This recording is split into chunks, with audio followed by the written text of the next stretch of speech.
Hello busy people, welcome to my channel విద్యా vlogs. ఇవాళ నేను మన ఛానల్లో ఎంతో టేస్టీగా ఉండే హోటల్ స్టైల్ అల్లం పచ్చడిని అయితే మీ ముందు చూపించాలనుకుంటున్నాను. ఈలోపు మీరు నా ఛానల్ కనుక సబ్స్క్రైబ్ చేసుకోకుండా చూస్తున్నట్లయితే go and subscribe guys.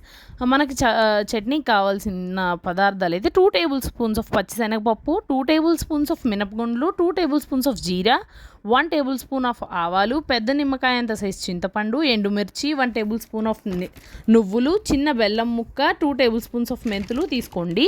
కడాయిని preheat చేసుకొని 2 to 3 టేబుల్ స్పూన్స్ ఆఫ్ ఆయిల్ని యాడ్ చేసుకోవాలి. ఆయిల్ హీట్ అయ్యాక తాలింపు గింజల్ని యాడ్ చేసుకొని ఎర్రగా అయ్యేంత వరకు వేయించుకోవాలి. ఈలోపు మనం ఒక బౌల్ తీసుకొని గ్లాస్ వాటర్ యాడ్ చేసుకొని చింతపండుని బాగా కలపాలి. అండ్ కొంచెం పసుపు యాడ్ చేసుకొని బాగా బాయిల్ అయ్యేంత వరకు దాన్ని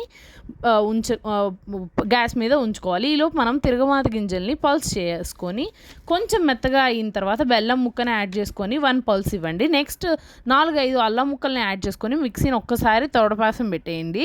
ఫైనల్గా మనకు గోరువెచ్చగా ఉన్న చింతపండు రసాన్ని కూడా యాడ్ చేసుకొని 2 to 3 టైమ్స్ ఆఫ్ బ్లెండ్ని అయితే చేసుకోండి. చూసారు కదా గైస్, అల్లం పచ్చడి తయారైపోయింది.